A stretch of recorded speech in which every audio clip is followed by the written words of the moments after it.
¿Cómo están? Hoy la idea, la invitación era para tratar la obra de una de las escritoras más importantes que ha dado el Uruguay, una poeta totalmente inaugural para las letras uruguayas y una referente para la literatura y para la poesía de habla hispana a nivel de toda América, ¿no? Una de las poetas que inaugura y una de las poetas vinculadas directamente con el modernismo en Latinoamérica. Eh, y también una de las vidas y una de las historias más trágicas que ha dado la literatura. Hay que, como siempre digo, contextualizar para entender no solamente el vínculo que existe, en este caso, entre la obra y el autor, entre la vida, sino también entender las circunstancias que llevan a que Delmira Agustini, que es la poeta propuesta, eh, tenga las actitudes como escritora y tenga las actitudes como las actitudes vitales que la integran a la sociedad de su momento, cuáles fueron los factores, cuáles fueron las coordenadas.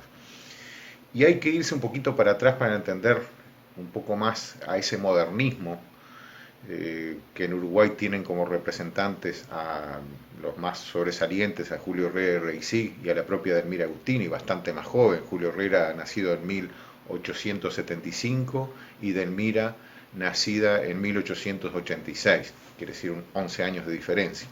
Delmira es muy joven dentro de esa generación, incluso comparándolo con otros participantes, esa generación, bueno, que acá tienen un Roberto de las Carreras, que crea un montón de ámbitos literarios desde donde se debaten ideas, conceptos.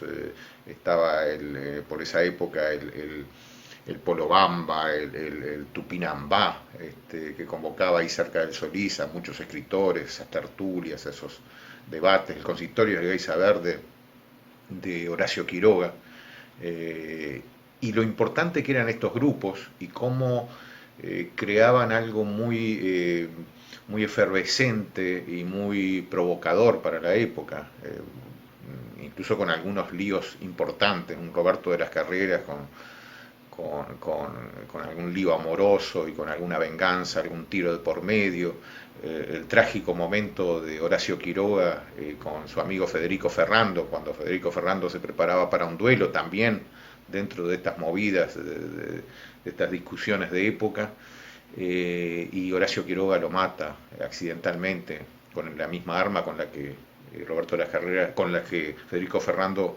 pensaba batirse a duelo.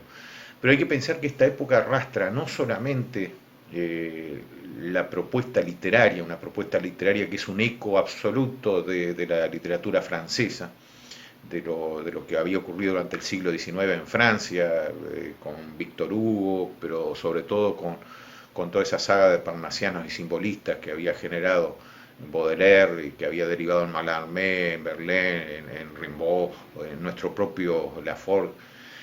Esa movida literaria es de una importancia tal que da vuelta a la página de la historia de la literatura para siempre. Van a surgir cosas nuevas. Y esos ecos de la literatura francesa se veían de forma muy constatable en el modernismo.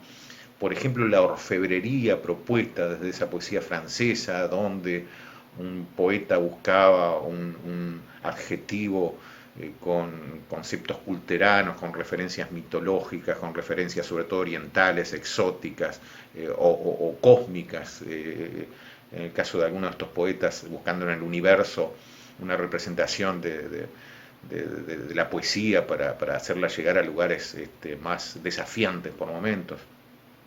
Esa orfebrería con versos con versos que proponen también a nivel que tienen propuestas muy revolucionarias. En nuestro Laforgue pensemos en la onomatopeya incluida en la poesía, que va a ser tomado por Leopoldo Lugones también dentro de ese modernismo, por Ricardo Guiraldes, pero toda la influencia francesa va a afectar a la poesía de idioma español, a la literatura de idioma español, y también va a afectar a la literatura de habla inglesa. O sea, en nuestro Laforgue se habla de que es el maestro de Rapin, por ejemplo, y de Eliot.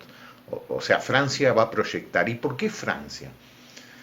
por qué Francia es esa nación que proyecta esa influencia para las letras y para el pensar.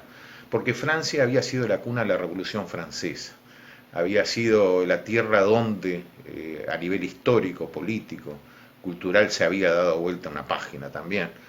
Y todos los levantamientos de las comunas durante el siglo XIX en Francia, todas esas revoluciones internas, esos debates, esas búsquedas de una mayor expresión del ser humano, son también búsquedas para la libertad del ser humano. Un Baudelaire que se había sumergido en el barrio latino de París para encontrar en una prostituta o encontrar en esos tugurios poesía, estaba dándole cabida al hombre común y corriente, como lo hacía Dostoyevsky en Rusia, un protagonismo a aquel hombre que estaba accediendo a la lectura, a la escritura, a posibilidades más democráticas de intervención en sus gobiernos, en el mandato de cada una de estas naciones.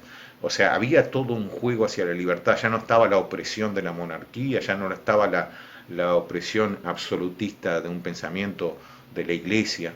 El hombre estaba más liberado para jugar sus propias propuestas, para debatir sus sismos. Y por eso el siglo XIX genera todo esto y por eso Francia es cuna no solamente de un pensamiento, sino que ese pensamiento deriva y tiene una influencia en las letras. Entonces, junto con la literatura, junto con la poesía, venía una propuesta de estructura literaria, pero también venía una propuesta de libertad literaria. Las prosas poéticas de Baudelaire, habían el verso libre que propone Lafort y Rimbaud, también era una manera de alterar, digamos, un canon, algo que venía establecido para crear algo mucho más revolucionario. Todo eso es influencia hacia nuestro Julio Rey y todo eso es influencia hacia nuestra Delmira Agustini. Como he dicho más de una vez, el gran traductor de todo esto fue el enorme Rubén Darío, desde su libro Azul de 1888, con una impronta muy francesa, pero es una traducción, digamos, de todo unas formas literarias y un pensamiento que era francés, relatos que directamente se ubican en París. Francia era gran faro, el gran faro que había alumbrado estas nuevas propuestas, y muy revolucionarias, absolutamente. Eh, Todo esto deriva y de alguna manera Rubén Darío es el traductor, es el que practica el verso alejandrino de influencia absolutamente francesa, contextualiza, crea toda una simbología que muchas veces es tomada directamente de un paisaje europeo más que americano. Y si uno lee la propia poesía de Julio Rexí, por momentos parece más un campo europeo, francés que uruguayo, uno no lo va a identificar. La excelentísima, todo esto no es crítica en absoluto, son características que prenden en el modernismo latinoamericano. Eh, Rubén Darío, que va a influir no solamente en ese modernismo, sino también en la generación del 98 a través de Juan Ramón Jiménez, la generación del 98 española a través de Juan Ramón Jiménez y Antonio Machado, pero ya buscando ellos en España una simbología más tangible, un espacio que estuviera representado en su poesía, que tenía una impronta más localista.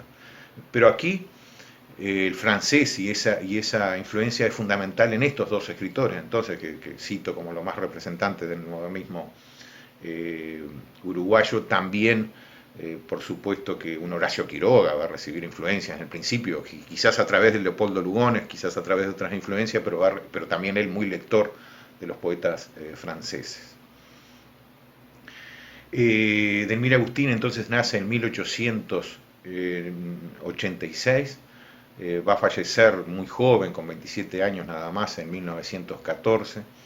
En esa vida trágica va a integrar ese extraño club de los que fallecen con 27 años, ¿no? Que ha dado muchos músicos del siglo XX, pero también poetas. Dos de los que acabo de nombrar fallecieron a los 27, Lafort y la propia Delmira. Esa breve vida va a tener una impronta trágica, pero va a tener esos misterios, y mi idea es intentar un poco analizar en el reflejo de su obra, de su poesía, de esos 3 libros que dejó, que nos legó, ¿Cuáles son, digamos, las coordenadas que desentrañan ese misterio? ¿Qué pasaba con Delmira? ¿Cuál era su interacción con la sociedad uruguaya? ¿Cuánto le afecta a la sociedad uruguaya la presencia de Delmira? ¿Y cuánto le afecta a Delmira el vivir en esos años, en esa primera década del siglo XX, donde muchas cosas empezaban a dar vuelta y había nuevas propuestas y había la rebeldía también de estas personas que interactuaban a veces de forma rebelde?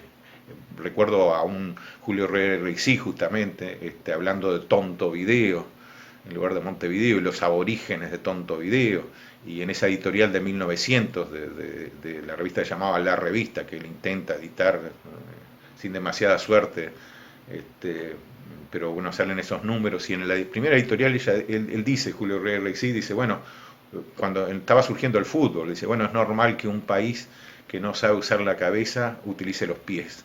Ese humor irónico, esa interpelación a la sociedad también era parte de esa libertad, de esas ideas de libertad que venían desde Francia, esa Francia post-revolución francesa, y esa Francia que había también en todo el siglo XIX había debatido ideas con los levantamientos de la Comuna, pero un debate que replanteaba todo el pensamiento humano, ¿no? Y que se ve reflejado entonces en estos poetas.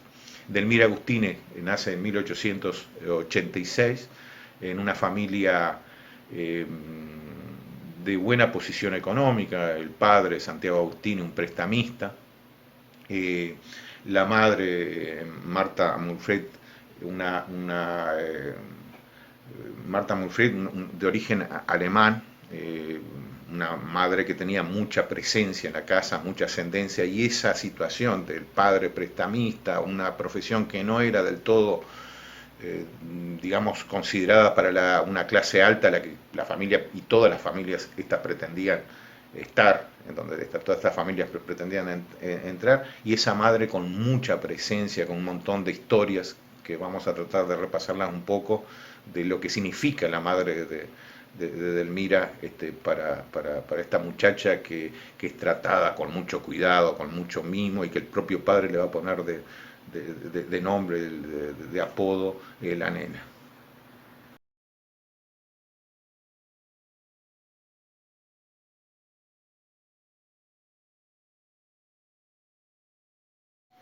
Delmira Agustini entonces nace en 1886, tiene un hermano mayor, hijo de Santiago Agustini, un prestamista, y de María Mulfert, esta mujer con tanta presencia en la casa.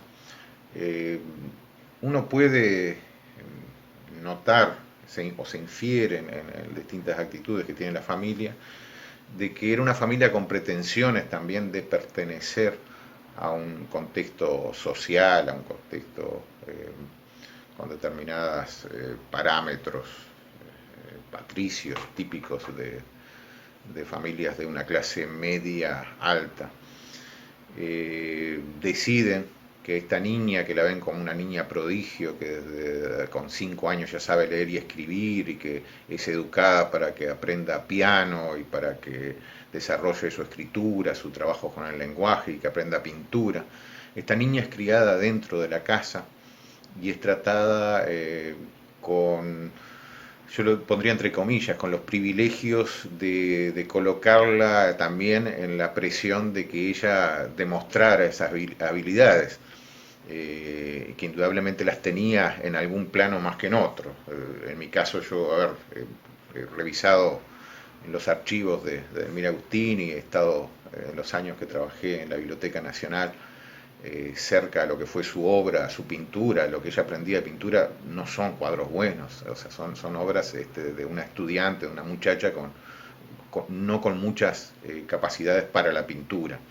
Eh, Como pianista, ella estudia piano, no tenemos mayores referencias, porque el filtro de quienes opinaban no son referencias para una investigación seria, ¿no?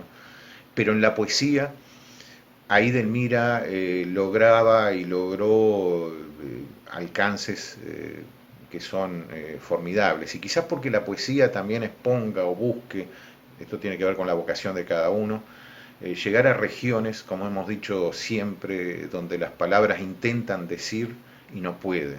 Entonces los recursos de la literatura y sobre todo ese simbolismo y esa propuesta que le hace la literatura francesa, otro de los estudios que va a tener y que va a manejar muy bien el idioma francés de Elmira en su casa, va a aprender francés y va a escribir de forma fluida y hablar de forma fluida en francés. Esa poesía que le llega de Francia y que ella aprende en su casa leyendo a estos poetas, le permiten justamente llegar más lejos de lo que las palabras dejan. El representar lo que estaba pasando por dentro de esa niña, de esa adolescente, esa muchacha, de esa mujer, que estaba viviendo por un lado la presión familiar de lo que ella tenía que exponer, que estaba viviendo un condicionamiento social que la empujaba a pertenecer a determinados ámbitos, y lo que estaba pasando por ella. Y lo que estaba pasando por ella también, que aprendía también de esa poesía francesa la libertad, que lo va a manifestar en algunos de sus primeros poemas, la necesidad de ser libre, la propuesta que, como acabamos de decir, venía de esa Francia post-revolución francesa que interpelaba a la sociedad, que buscaba formas de expresiones más libres. Delmira, a partir de los 16 años, empieza a presentar sus poemas, esa niña criada en un ámbito familiar, no formando parte de grupos de estudio, sino que con los docentes asistiendo a su casa. Pensemos en la soledad también que crea esto, ¿no? Esa muchacha empieza a publicar sus primeros poemas a los 16 años, en 1902, en La Alborada, una de esas tantas publicaciones que había en Montevideo por esa época y que permitía distintas columnas, opiniones, dibujos, eran revistas muy vistas, muy consumidas por los lectores de esa época, ¿no? Uno se enteraba de las novedades, de lo que surgía. Vayamos también a lo que era Montevideo de esa primera década, del 1900, ¿no? Un Montevideo muy distinto al que podemos ver ahora, mucho más pueblerino, mucho más cercano, con zonas que ahora son parte de la ciudad y que eran totalmente rurales en aquella época, un Montevideo mucho más chico, poblacionalmente, ediliciamente. Delmira entonces se asoma con 16 años a través de La Alborada con unos primeros poemas, y poco tiempo después va a hacer unos artículos que son semblanzas de mujeres de la sociedad de la época. Una de estas semblanzas va a ser sobre María Eugenia Bá Ferreira, su coterránea y contemporánea, mayor, pero también una poeta inaugural, pero yo considero que es Delmira Agustini la que inaugura toda esa saga de poesía, por ejemplo, escritas por mujeres, que son de un contenido muy erótico, muy jugado y muy en paralelo, como les digo, de esa propuesta que venía de Francia, que era muy liberal, muy contestataria. María Eugenia es más metafísica, pertenece a otro plano y está como por fuera, pareciera, del carril que uno va intuyendo, que vamos observando de lo que es la literatura y la poesía uruguaya. Pero Delmira Agustini es la que inaugura toda una etapa, desde esa percepción del modernismo y de esa revolución que viene de Francia para cambiar la historia de las letras. María Eugenia le responde, se hace amiga de ella, son cómplices, la lee, la estimula, a partir de esa semblanza que ella hace en La Alborada de María Eugenia Bá Ferreira. También el hermano de María Eugenia Bá Ferreira, Carlos Bá Ferreira, le va a terminar dando elogios, va a tener elogios por la obra de Delmira Agustini, aunque se ha juzgado que esos elogios son esa sorpresa de que cómo una mujer puede escribir así también esconde un prejuicio, ¿no? Y eso ha ocurrido varias veces con las escrituras de las mujeres. O sea, tenemos las propuestas contestatarias, liberales, revolucionarias que trae el modernismo como un eco de la literatura y de la poesía francesa. Eso en boca de un hombre, en boca de Julio Rey Rexir, era algo absolutamente aceptado. ¿Qué pasaba en boca de una mujer? ¿Qué pasaba cuando una mujer se atrevía a escribir los versos eróticos, se proponía a cuestionar un montón de parámetros sociales. ¿Qué pasaba si era la misma lectura en 1900? Y podemos ir igual también a la década del 30, 40, 50, 60, 70 y casi hasta ahora, para ver si es la misma visión que tenemos cuando un hombre expone esa libertad de pensamiento a cuando lo hace una mujer, y qué conflicto genera que una mujer tenga esa propuesta discursiva liberal, erótica, sexual, confesional. Siempre la poesía es confesional. Y esto tiene mucho que ver con lo que fue la muerte, el asesinato de Edelmira por parte de su esposo, Enrique Hawk Reyes, con el que se casa en 1913. Volvamos un poco para atrás. Delmira Agustini asoma con estos poemas en la Alborada, con esos artículos, con esas semblanzas de mujeres de la época, en la misma publicación La Alborada. Y en 1907 va a aparecer su primer libro, el libro blanco. Posteriormente va a aparecer en 1910 Cantos de la Mañana, y por último en 1913 Los cálices vacíos. Fíjense esto, que a mí siempre me llamó la atención de los títulos de los libros de Edelmira Agustini. El verso que importa al idioma español Rubén Darío es el verso alejandrino. Los dos más clásicos son el verso endecasílabo, 11 sílabas poéticas, y el verso alejandrino, 14 sílabas poéticas. El verso alejandrino, 14 sílabas poéticas, tiene dos hemistiquios. Entre esos cada uno de esos hemistiquios tiene 7 sílabas poéticas, 7 sílabas poéticas. Una de las reglas del verso alejandrino es que la sinalefa, o sea, no se considera cuando la última palabra del primer hemistiquio termina en vocal y la primera palabra, la última palabra del primer hemistiquio termina en vocal y la primera palabra del segundo hemistiquio empieza en vocal. Ahí debería haber una sinalefa, pero esos dos hemistiquios, una de las reglas, casi se consideran como dos versos diferentes. Y los tres títulos de las tres obras de Edelmira Agustini son hemistiquios, son heptasílabos. Esto es una correspondencia absoluta hacia el modernismo, porque el modernismo no solo es una propuesta de orden de palabras, de búsqueda de símbolos que se repiten, el cisne, la estatua, un montón de símbolos que ustedes pueden ver que se repite, que Rubén Darío las traduce del francés al español prácticamente, sino que también es una estructura poética, y el hemistiquio en este caso, parte del alejandrino, es una forma también que propone. Y fíjense una cosa, si nosotros pensamos, y esto es interesante, el primer título es el libro blanco, que no es un hemistiquio, no es un heptasílabo, el libro blanco, pero ella le agrega entre paréntesis la palabra frágil y se convierte en un heptasílabo. El libro blanco frágil. El segundo libro, que es Cantos de la Mañana, Cantos de la Mañana, otro hemistiquio, heptasílabo. Ella pudo haberle puesto Los Cantos de la Mañana, pero no, puso Cantos de la Mañana y queda un hemistiquio. El anterior, ella pudo también haberle no puesto la palabra frágil, y sin embargo esa palabra frágil convierte el título en un heptasílabo. Y Los cálices vacíos, los cálices vacíos, es otro hemistiquio. Quiero decir que está impregnada, vamos a encontrar por supuesto versos alejandrinos en la poesía, los dos sonetos más importantes, los más famosos, que más han trascendido, dos sonetos brutales de Edelmira Agustini, son con versos alejandrinos.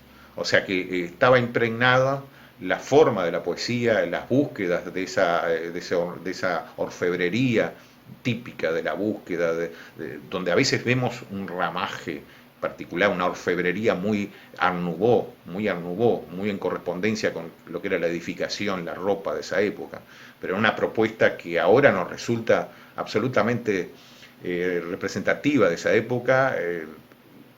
En ese momento era una propuesta que revolucionaba lo que ocurría hasta ese momento, tanto a nivel de propuesta estética como a nivel de propuesta discursiva y de actitudes. La provocación de Julio Herrera también la trae Edelmira Agustini. No es la misma consecuencia cuando la provocación la propone un hombre a cuando la propone una mujer.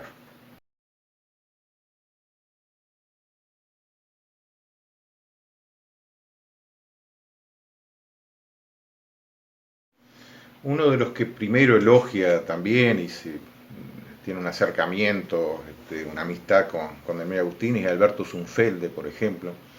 Alberto Zunfelde recién va a fallecer en 1976 y hay una entrevista de Ramón Mérica que es muy interesante, yo les recomiendo leerla, que se puede encontrar en internet, donde Ramón Mérica acompaña a Zunfelde en un paseo de esta persona ya que incluso no quiere dar esta entrevista, pero empieza a repasar y empieza a recordar los distintos centros donde se creaban tertulias, los cafés, los lugares referentes de la época, recuerda la llegada en 1912 de Rubén Darío a Montevideo, recuerda, tiene muchas anécdotas, y cuando refiere a Delmira Agustini menciona que Delmira tenía una forma de ser que aparentaba una coquetería, que siempre estaba coqueteando. Era parte primero de la personalidad, del juego, y también, esto como decía anteriormente, a partir de la opinión de Carlos Baferreiras, de los elogios, hasta qué punto también no estaba el prejuicio, ¿no? De que una mujer no debía tener la actitud de coquetería o de sensualidad, que parecía que fuera más allá de los parámetros permitidos, sobre todo por la época. Estamos hablando de 1900.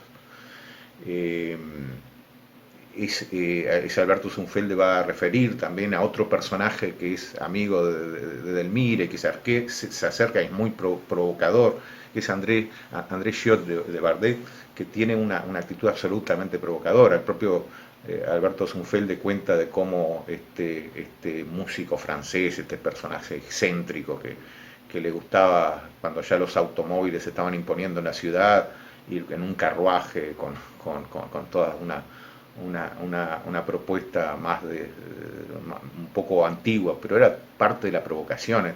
André Giot que entra, según cuenta Alberto Zunfelde, con Ángel Falco de la mano al Teatro Solís para provocar desde su homosexualidad. O sea, este personaje también se acerca. ¿Hasta cuánto a Delmira también la influye? O sea, hay una influencia de esos contactos que tienen con personajes más liberales y que tienen una propuesta muy concordante con la suya en lo literario, en lo artístico. Eh, Casi que empezamos a ver a tres Delmiras diferentes. Una es la Delmira de la casa, la nena,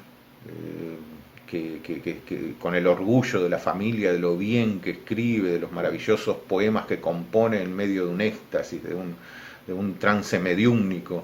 Así la presenta la familia y así empieza de alguna manera a popularizarse su escritura, de que entra en unos trances. Y el padre, esto yo lo corroboré, claro, en los archivos de la Biblioteca Nacional, ella va escribiendo en una libreta, en papeles, versos, y el padre se encarga de ordenarlos, de darle una estructura, porque la nena en éxtasis ha escrito todo esto, pero hay que prolijarlo. Entonces el padre, alguna vez el hermano también, prolijan todos estos versos dándole un sentido estructural, digamos, continuo a los poemas. Hay una atención a la nena, a Delmira. Tenemos a esa Delmira dentro de la casa, que estudia piano, francés, pintura, y que escribe. Y ahí está el potencial. Ahí aparece la segunda Delmira Agustini, que tiene que ver con un vuelo maravilloso que ella logra a través de sus versos, que son versos de una potencialidad, de una contundencia, desde todo punto de vista, discursivo, estructural y simbólico, con una enorme simbología.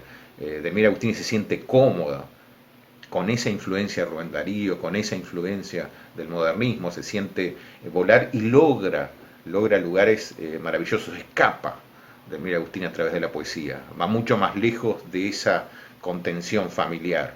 Es la Delmira que hace que sobreviva a todo su entorno social, familiar, es la Delmira que trasciende.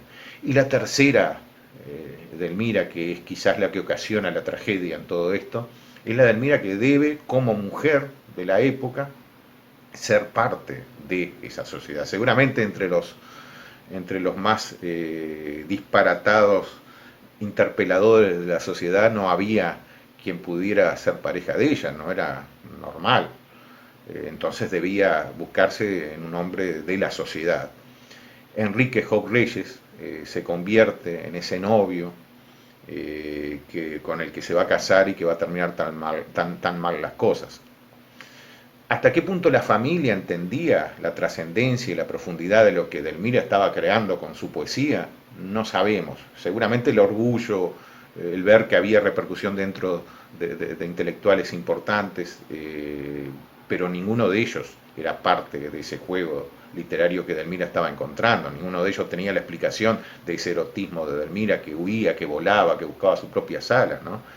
Entonces, la aparición de alguien, de este hombre, Enrique Hog Reyes, que era un rematador, un hombre de negocios, que se dedicaba al negocio de la venta y remate de caballos, del campo, que no conocía en absoluto ese mundo de intelectuales, que desconfiaba de ese mundo de intelectuales, y que encima se va a sentir humillado por momentos de ver que su novia, que su esposa, aunque va a durar un mes y medio nada más ese matrimonio, es alguien elogiada por el erotismo, por esa cosa tan íntima que no debería exponerse según los modales de la época, esa exposición de su erotismo a través de la poesía. ¿Cómo lograba Enrique Hog Reyes, ese hombre al que le estaba destinada una mujer de la sociedad de la época, este personaje que era tan díscolo, que salía totalmente de los parámetros de lo que era una mujer al servicio de ese matrimonio y renunciando a su poesía? Hay comentarios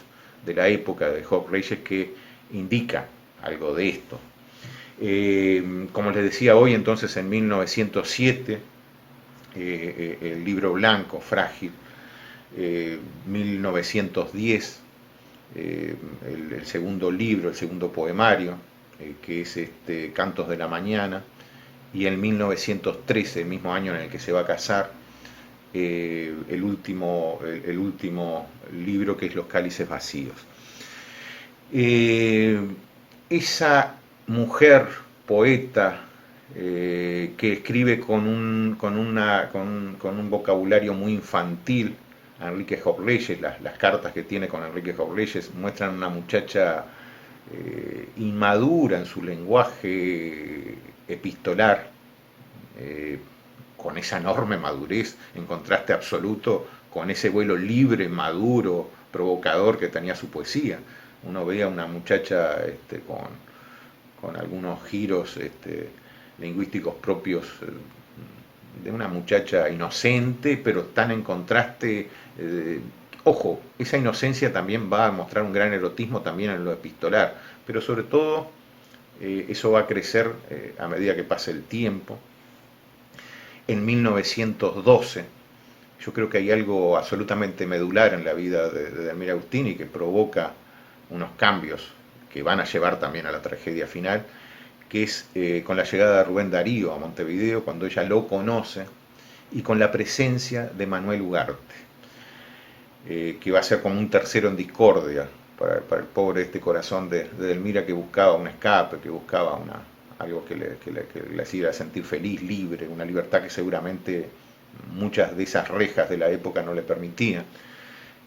Manuel Ugarte, Enrique Hog Reyes era 1 o 2 años mayor que ella, cuando se conocen es un año mayor, bueno.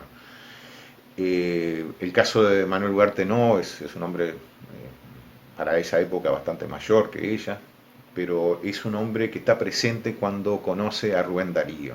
O sea, para Edelmira conocer a Rubén Darío era conocer al mayor referente que podía conocer, y lo era. O sea, ese Rubén Darío también absolutamente provocador, liberal, proveniente de una situación económica que siempre estaba inestable, un Rubén Darío alcohólico, un Rubén Darío con sus infiernos personales, pero de una maravillosa poesía que revoluciona absolutamente ese pasaje del siglo XIX al siglo XX, a partir, como he dicho, de la publicación de Azul en Santiago de Chile en 1888.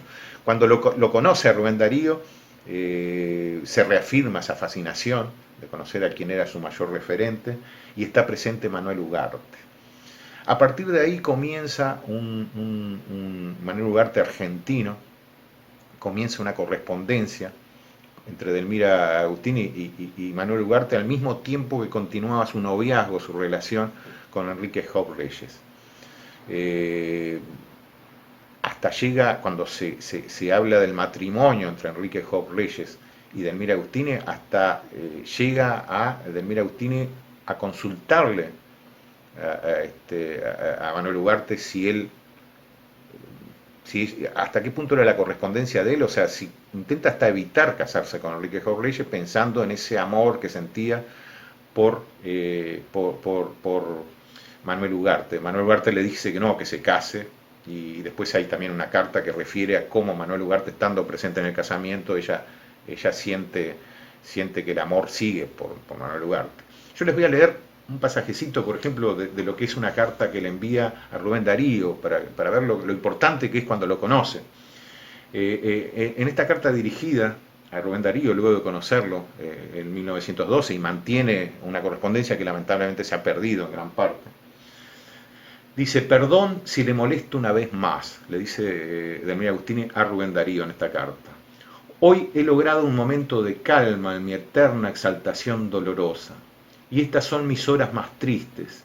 En ellas llego a la conciencia de mi inconsciencia, y no sé si su neurastenia ha alcanzado nunca el grado de la mía. Yo no sé si usted ha mirado alguna vez la locura cara a cara y ha luchado con ella en la soledad angustiosa de un espíritu hermético. No puede haber sensación más horrible.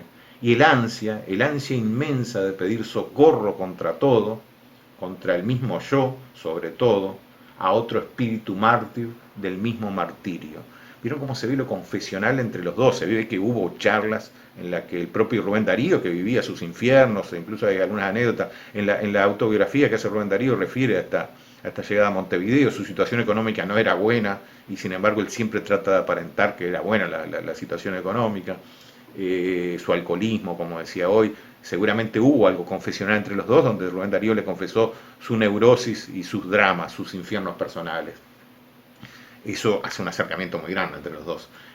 Dice Delmira en esta carta, dice: ¿quiere usted, y culmina como pidiéndole esa correspondencia, quiere usted dejar caer en un alma que acaso se aleja para siempre una sola palabra paternal? ¿Quiere usted escribirme una vez más, aunque sea la última, para decirme solamente que no me desprecia? ¿Vieron? Esa Delmira, yo decía, la Delmira encerrada en su casa, enjaulada en su casa, la Delmira que tiene que tener un rol social, pronta para casarse con un rematador, con un hombre con una profesión similar o cercana a la de su padre, esas profesiones que se iban haciendo fuertes en medio de una economía que crecía, que tenía campos muy fértiles. Y esta otra Delmira, que es la poeta, que se ve reflejada en el alma, en las condiciones, en los infiernos de Rubén Darío, como un refugio. Esa Delmira es la que, a partir de conocerlo a Rubén Darío en el 2012, empieza a debatirse entre qué es lo mejor, digamos, entregarse a esa vida burguesa que le ofrecía el casamiento con Enrique Hop Reyes, o caer definitivamente en ese abismo que le proponía la literatura, ese abismo donde sus alas se desplegaban como en ningún otro lado, ¿no?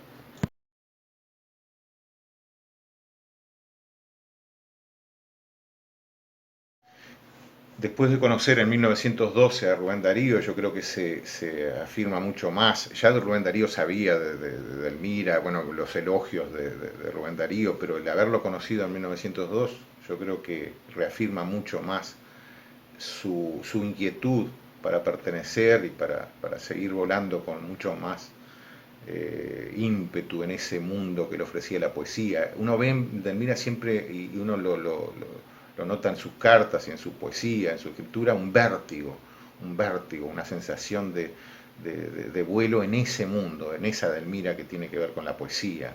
Era el mundo para volar, era el mundo para existir su mejor expresión de libertad, ¿no? Esa libertad que encontraba en las propuestas del modernismo y en la que se sentía muy bien, y lo llevaba a un grado en que para una mujer en esa época no le estaba del todo aceptado, ¿no?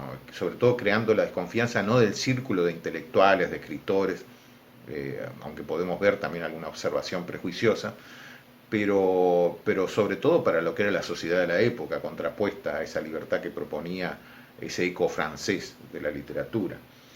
Fíjense acá en ese debate que ella se crea, que ella tiene cuando se casa con Enrique Job Reyes, esta carta que le envía después, que es una carta muy revisada por muchas biografías, es una carta que le manda a Manuel Ugarte, a ese amor que queda un poco latente mientras ella concreta el casamiento con Enrique Job Reyes. Dice, piense usted que esas dos palabras que yo pude en conciencia decirle al otro día de conocerlo, han debido ahogarse en mis labios, ya que no en mi alma. Acá confiesa que hubo un grado de expresión de lo que estaba sintiendo, ¿no? Totalmente rebelde y transgrediendo las normas de la época. Esto le escribe después del casamiento. Para ser absolutamente sincera, yo debí decirlas. No debí decirle que usted hizo el tormento de mi noche de bodas y de mi absurda luna de miel. Lo que pudo ser a la larga una novela humorística se convirtió en tragedia. Lo que yo sufrí aquella noche no podré decírselo nunca. Entré a la sala como a un sepulcro sin más consuelo que el de pensar que lo vería. Está hablando que en el casamiento tenía la expectativa de ver a Manuel Ugarte mientras se casaba con Enrique Job Reyes. Mientras me vestía pregunté no sé cuántas veces si había llegado. Podría contarle todos mis gestos de aquella noche. La única mirada consciente que tuve, el único saludo inoportuno que inicié, fueron para usted. Tuve un relámpago de felicidad. Me pareció un momento que usted me miraba y me comprendía, que su espíritu estaba bien cerca del mío entre toda aquella gente molesta. Después, entre besos y saludos, lo único que yo esperaba era su mano. Lo único que yo deseaba era tenerle cerca un momento, el momento del retrato, y después sufrir, hasta que me despedí de usted, y después sufrir más, sufrir lo indecible. Es brutal esto porque está Delmira Agustini que se casó, se acaba de casar con Enrique Job Reyes, le confiesa ese amor que perdura desde que lo conoció a Manuel Ugarte desde esa instancia, ¿no? El matrimonio con Enrique Job Reyes va a durar muy poco, un poco más de un mes y medio. Es un matrimonio del cual se desprende la propia Delmira Agustini y llega a su casa, se refugia en la casa de vuelta con su madre, con su padre, diciendo que no puede aguantar tantas vulgaridades. Seguramente, o sea, ese casamiento de un mes y medio debe haber reafirmado más aún su deseo de volar en otro mundo que no era el que le ofrecía Job Reyes, indudablemente. Luego vino algo bueno, que puede estudiarlo un psicólogo, un sociólogo, pero yo creo que tiene también que ver con ese no salir del todo de esos tres mundos entre los que navegaba Delmira Agustini. Una vez efectivizado el divorcio, y es interesante acá que Uruguay fue muy de avanzada en la ley de divorcio, y que la propuesta de José Valle y Ordóñez había derivado en este derecho de la mujer para divorciarse. Y bueno, algunas referencias hablan de que fue el primer divorcio que efectivizó esta ley, esta nueva ley para el Uruguay. Otros hablan de que fue de los primeros divorcios. Haya sido o no el primero o uno de los primeros, estamos hablando de algo que también afectaba socialmente. Digo, que no era lo mismo el concepto que uno tiene ahora de una separación, un divorcio, que el de 1914 en este caso, ¿no? Cuando se separa. Hasta aquel punto la sociedad juzgaba a una mujer que se divorciaba, y hasta en aquella época, y hasta qué punto Enrique Job Reyes se sentía afectado en su honor, en la percepción que él podía temer que tuviera la sociedad de esa época, el hombre que es abandonado por la mujer. Lo cierto es que no sabemos si bajo la presión de Enrique Jobleyes, el deseo, el no poder salirse totalmente de ese mundo, una mujer que exaltaba su erotismo, su sensualidad, sigue teniendo encuentros clandestinos con Enrique Jobleyes, en este caso en una habitación que está sobre la calle, que todavía ese edificio está en pie, en muy mal estado lamentablemente, pero está en pie, por la calle Andes, a pocas cuadras de 18 de julio, por lo menos la última vez que pasé, que visité ahí no estaba en muy buen estado, bueno, ha tenido distintas derivaciones esa edificación. Ahí, en ese encuentro de 1914, Enrique Jobleyes la mata a Delmira Agustini de 2 tiros. Una carta que le había dejado ya ya es un indicio de que él lo tenía pensado. Se ha hablado de un pacto suicida, se ha hablado de distintas cosas. A ver, los tiros los recibió Delmira Agustini desde la espalda y se estaba colocando una media, se estaba vistiendo.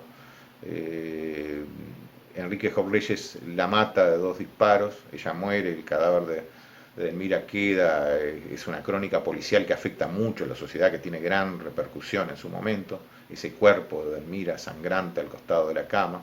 Enrique Jobleyes se dispara a la cabeza también con la intención de matarse, no muere de inmediato, sino que muere al llegar al hospital. Es una historia que conmueve mucho a la sociedad, que hasta ahora ha propiciado obras de teatro, libros, ensayos, búsquedas de cuáles fueron las razones. Yo creo que las razones están mucho más cerca de lo que uno se puede debatir. Estamos hablando de que fue un femicidio, fue un hombre que se sintió humillado, que no supo resolver ese vuelo libre de la mujer que le tocó por distintas condicionantes para ser su esposa, un hombre muy ajeno a su mundo, y eso derivó en una tragedia que tiene que ver con condicionantes machistas, misóginas de la época, que no comprendían todo el espíritu de Delmira. Una Delmira que a su vez también caía en ese drama de mantener un amor, una expectativa, de su coquetería, no haber encajado del todo con su ser, con esa libertad, con ese vuelo de la poeta, que no necesitaba rejas alrededor, que no le hacían bien esas rejas, o que mejor dicho, en muchas instancias puede convertir esas rejas en una poesía o denunciar la falta de libertad, como vamos a ver en algunos de esos poemas que le provocaban esas rejas invisibles. Luego de la boda, yo recuerdo haber revisado en los archivos de la Biblioteca Nacional, es muy dramático ver cómo están las fotos del casamiento después de la muerte de Delmira, el asesinato y el suicidio de Enrique Jobleyes, las fotos de boda de la familia de Jobleyes con la familia de Delmira Agustini tienen la diferencia de que la madre, es muy dramático esto, se encargó de recortar en todas las fotos de la boda a Jobleyes y a los familiares de Jobleyes. Entonces uno ve una foto donde están todos los integrantes de las dos familias, ve las fotos de la familia de Agustini, de la familia de Delmira, y ve todos recortados los personajes que pertenecían a la otra familia. Eso le da más dramatismo y a su vez exponen a la madre, como yo decía, un personaje que siempre estuvo presente en la vida de Delmira y que uno puede juzgar hasta qué punto fue una jaula, hasta qué punto le estimuló la expresión de Delmira, pero uno ve en ese gesto dramático de la madre recortando la tragedia de que la nena había muerto en estas circunstancias que nadie lograba explicarse del todo. Y la explicación, como digo, está quizás más cerca y tenga que ver con esa dualidad entre dos mundos muy diferentes y mucho más abismalmente diferentes en esos años, cuando faltaba mucho para modificar conceptos, para que las leyes atendieran una equidad entre el hombre y la mujer. Estamos hablando que el sufragio ni siquiera se había aplicado y que en este caso la ley del divorcio recién asomaba, y en Uruguay, que era un país de avanzada en leyes a partir de José Valle Ordóñez, de la propuesta desde 1903.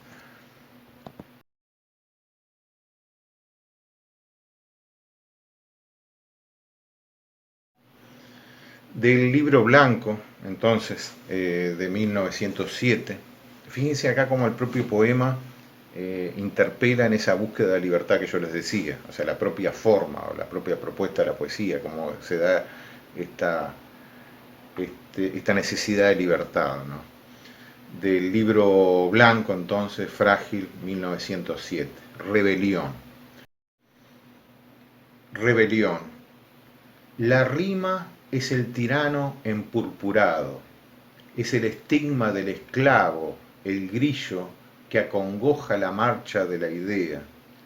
No aleguéis que es de oro, el pensamiento no se esclaviza a un vil cascabeleo, ha de ser libre de escalar las cumbres, entero como un dios, la crin revuelta, la frente al sol, al viento. ¿Acaso importa que adorne el ala lo que oprime el vuelo?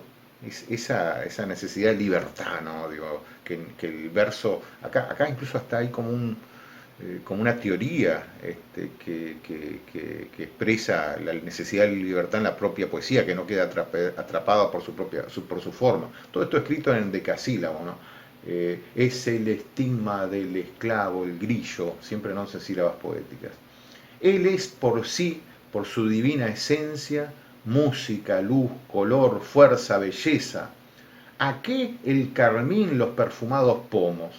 ¿Por qué ceñir sus manos enguantadas a herir teclados y brindar bombones si libres pueden cosechar estrellas, desviar montañas, empuñar los rayos, si la cruz de sus brazos redentores abarca el mundo y acaricia el cielo, y la belleza sufre y se subleva, si es herir a la diosa en pleno pecho, mermar el torso divinal de Apolo para ajustarlo a ínfimas libreas.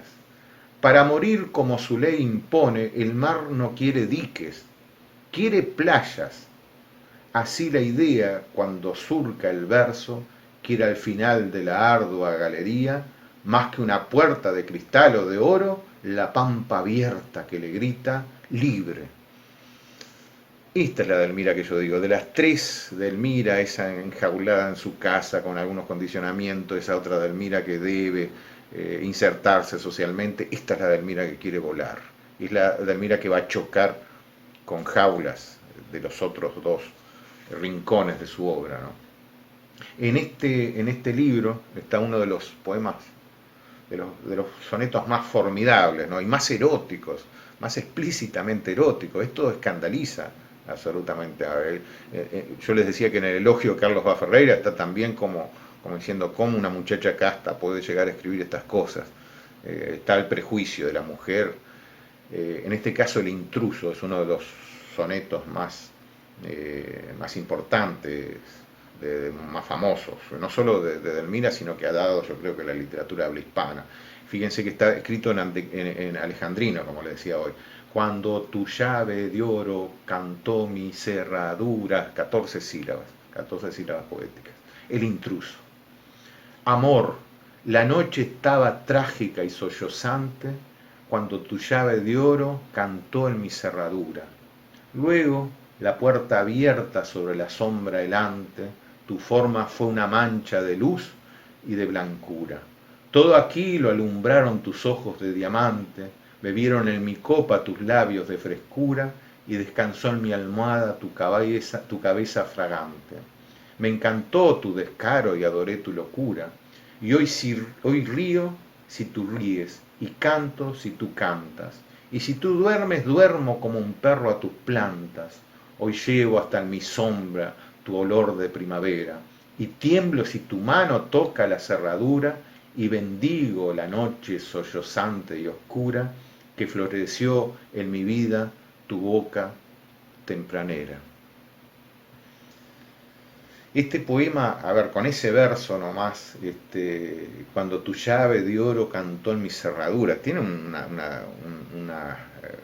erotismo tan frontal, que imaginen lo que pudo haber sido en ese 1907 cuando se publicó este libro, ¿no? Eh, una poeta, una mujer, se animaba a presentar un poema y varios de estos poemas de un contenido erótico muy importante, ¿no? Amor, la noche estaba trágica y sollozante cuando tu llave de oro cantó en mi cerradura.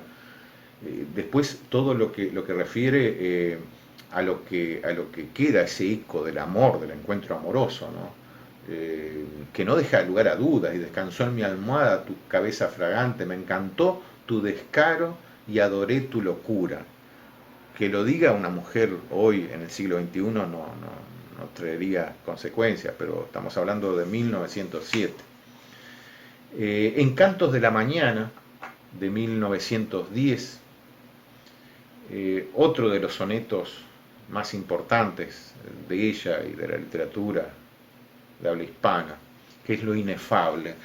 Ese soneto también alejandrino es un soneto eh, que tiene un contenido simbólico, un contenido poético fantástico, ¿no? El llegar a este nivel de literatura habla de una enorme poeta, ¿no? Una poeta que en su en este caso en su segundo libro, como pasó en el primero, está demostrando su potencial, ¿no? O sea, esa poesía que es inaugural de algo muy característico de Uruguay, que es poesía escrita por mujeres. Ha habido un devenir, una continuidad que no es común en otros países, desde Elmira inaugural junto a María Eugenia Ferreira, Juana Ibarburú, mucho después Marosa Di Giorgio, Idea, Ida Vitale con su premio Cervantes, en la actualidad Selva Casal, Circe Maya. Hay tantas poetas que uno puede rescatar, Marosa con sus características, tantas poetas que uno puede rescatar. Ha habido como una tradición de poetas muy importantes en la literatura uruguaya. Lo inefable, escribe Delmira Agustini en este Cantos de la Mañana de 1910. Lo inefable. Yo muero extrañamente, no me mata la vida, no me mata la muerte, no me mata el amor. Muero de un pensamiento mudo como una herida. ¿No habéis sentido nunca el extraño dolor? De un pensamiento inmenso que se arraiga en la vida, devorando alma y carne, y no alcanza a dar flor. ¿Nunca llevaste dentro una estrella dormida que os abrazaba enteros y no daba un fulgor? Cumbre de los martirios, llevar eternamente desgarradora y árida la trágica simiente, clavada en las entrañas como un diente feroz, pero arrancarla un día en una flor que abriera milagrosa, inviolable. Ah, más grande no fuera tener entre las manos la cabeza de Dios.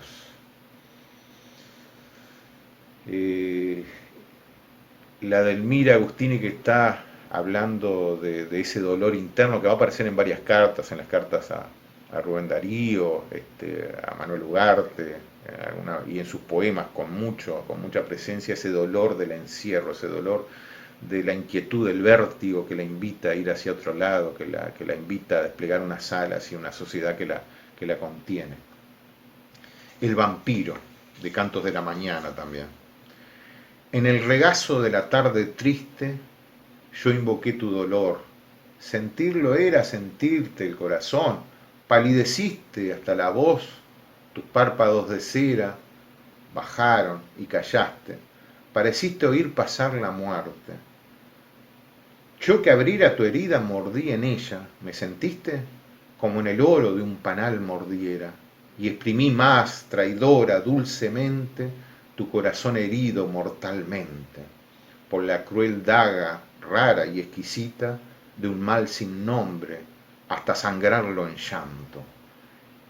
Y las mil bocas de mi sed maldita tendía esa fuente abierta en tu quebranto. ¿Por qué fui tu vampiro de amargura?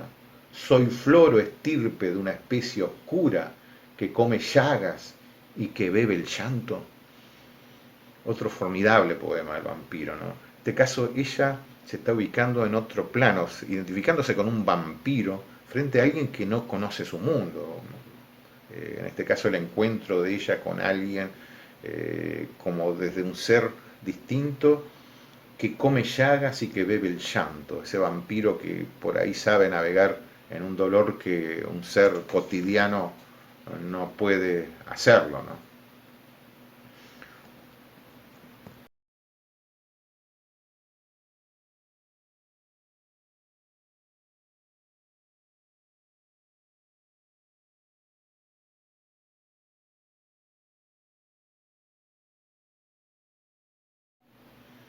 De Cantos de la Mañana también este otro soneto alejandrino, todo con una gran impronta modernista, el nudo.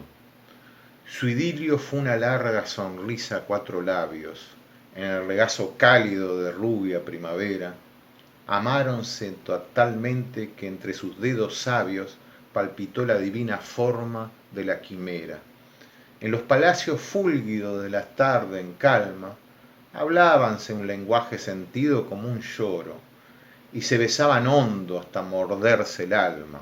Las horas deshojáronse como flores de oro, y el destino interpuso sus dos manos heladas.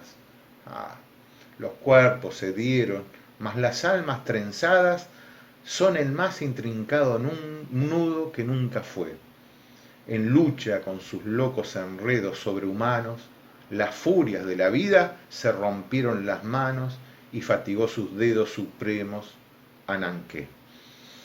Este poema, este soneto que resume una historia de amor eh, en estas cuatro estrofas que componen un soneto, que cita al final a Ananqué de la mitología griega, lo inevitable, lo imprevisible, esa forma eh, al lado de Cronos, del tiempo, es una referencia culterana, digamos, de una gran profundidad, ¿no? Ananqué, eh, cerca de Cronos, lo inevitable, lo ineludible, la fatalidad del amor. Casi que este poema está contando una historia, pero con un final fatal, terrible, que anticipa la propia experiencia de la poeta. Al final de Cantos de la Mañana hay tres poemas en prosa. El primero, El Diamante.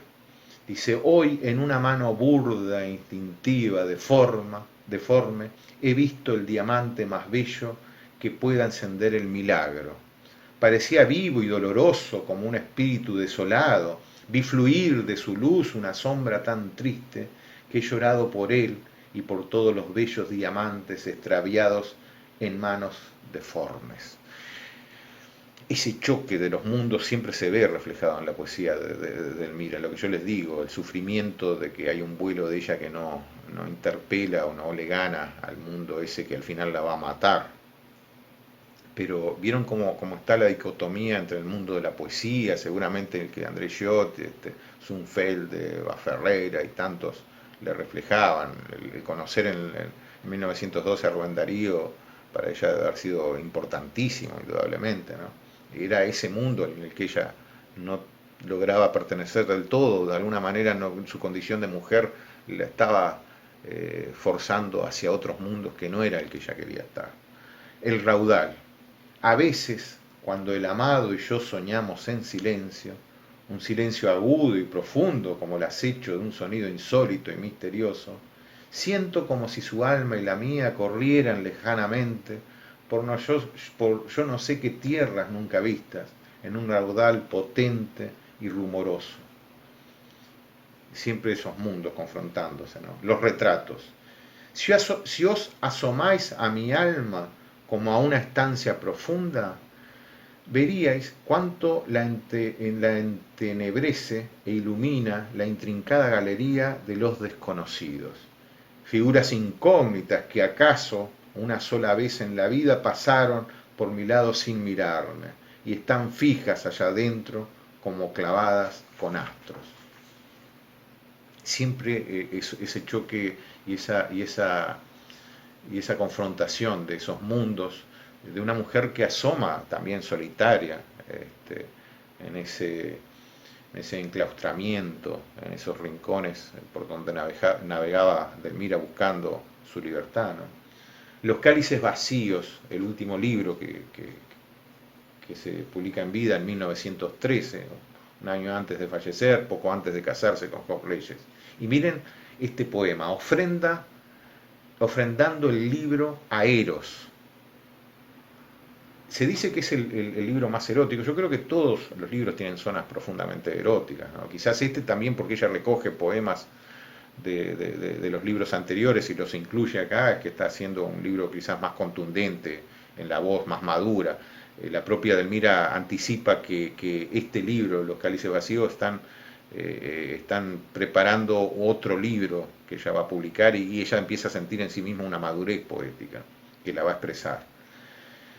Ofrendando el libro a Eros, porque haces tu candel, miren qué interesante esto, porque haces tu candela leona más fuerte de la vida y le aprisiona las cadenas de rosas de tu brazo, porque tu cuerpo es la raíz, el lazo esencial de los troncos discordantes, del placer y el dolor, plantas gigantes, porque emerge en tu mano bella y fuerte, como en broche de místicos diamantes, el más embriagador lis de la muerte.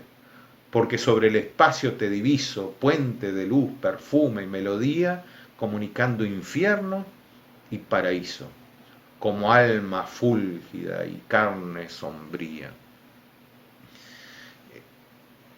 Eros tan cercano a la muerte, ¿no? Me recuerda aquel otro poema muy posterior de Gabriela Mistral, que habla de esos dos ángeles, que solo se juntan, el ángel del amor y de la agonía, cuando se da el amor, ¿no? El amor también.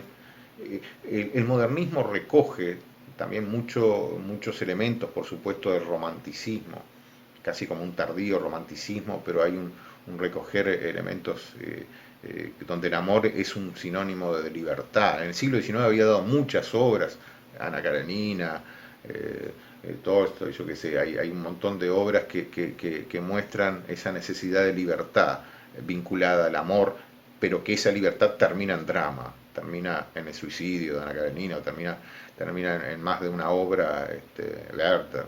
Hay un montón de obras que son absolutamente emblemáticas de una época donde el amor termina en una fatalidad, como le va a pasar a la propia Delmira Agustini en su vida, ¿no? También de los cálices vacíos, tu boca. Yo hacía una divina labor sobre la roca creciente del orgullo. De la vida lejana, algún pétalo vívido me voló en la mañana, algún beso en la noche, tenaz como una loca, seguía mi divina labor sobre la roca. Cuando tu voz que funde como sacra campana, en la nota celeste la vibración humana, tendió su lazo de oro al borde de tu boca. Maravilloso nido del vértigo tu boca, dos pétalos de rosa abrochando un abismo, labor de gloria dolorosa y liviana, tela donde mi espíritu se fue tramando él mismo, tú quedas en la testa soberbia de la roca, y yo caigo, sin fin, en el sangriento abismo. Otro poema de desnudez total, o sea, está acá mostrando de que ella trabaja desde su sensibilidad, de su poesía, ese vampiro que por otro lado se ve que puede confrontar mucho mejor el dolor, el llanto, la agonía y convertirla en poesía. En este caso está viendo, o sea, esa imposibilidad sobre la roca también de trabajar el amor, ¿no? Como que hay esa contraposición de imágenes de su propia interpretación de las cosas. Siempre recuerdo una respuesta que dio el cantautor Atahualpa Yupanqui, que un poco me recordó esto, ¿no? Atahualpa Yupanqui en una entrevista dice que él al agua, que a lo que le tiene más temor es al agua, no a las penas, no al dolor, porque al agua le teme porque no sabe nadar, pero las penas no les duelen porque las puede convertir en canción, en poesía. En este caso es lo mismo, el poeta que siente una incomprensión convierte ese dolor, convierte esa angustia, ese vuelo, en poesía. Es la poesía interpretando lo que las palabras no pueden decir. Le leo Les leo este último poema de Los cálices vacíos. Ceguera. Me abismo en una rara ceguera luminosa, un astro, casi un alma, me ha velado la vida. Se ha prendido en mí como brillante mariposa, o en su disco de luz he quedado prendida. No sé, rara ceguera que me borras el mundo, estrella, casi alma, con que haciendo o me hundo, dame tu luz y vélame eternamente el mundo. Vieron que cuando uno comienza a interpretar esas dificultades que tenía Delmira Agustini en su época, la poesía asoma con otra potencia confesional, con otras posibilidades confesionales. En este caso es siempre Delmira rogando ese sumergirse y temiendo también ese sumergirse en el mundo, en el abismo de la poesía, pero entregándose con mucha generosidad, mientras el otro mundo, el mundo en que Delmira no había nacido para vivir, un mundo que no comprendía su vuelo, la mataba. Mientras ese mundo la exiliaba a la poeta enorme, inaugural, que es Delmira Agustini. Espero que les haya gustado tratar esta obra, como siempre recomendándoles leerlos, acercarse a la literatura, porque nos hace mucho bien. La literatura es el reflejo, como digo siempre, de la afectividad y la emoción, y es el mejor ejercicio para sentirnos mejor, para aliviarnos, para sentir ese abrazo que creó en este caso Delmira y que a nosotros nos abraza a través de los años. Les mando, siguiendo con los abrazos, el abrazo más fuerte y con mi deseo de que estén bien.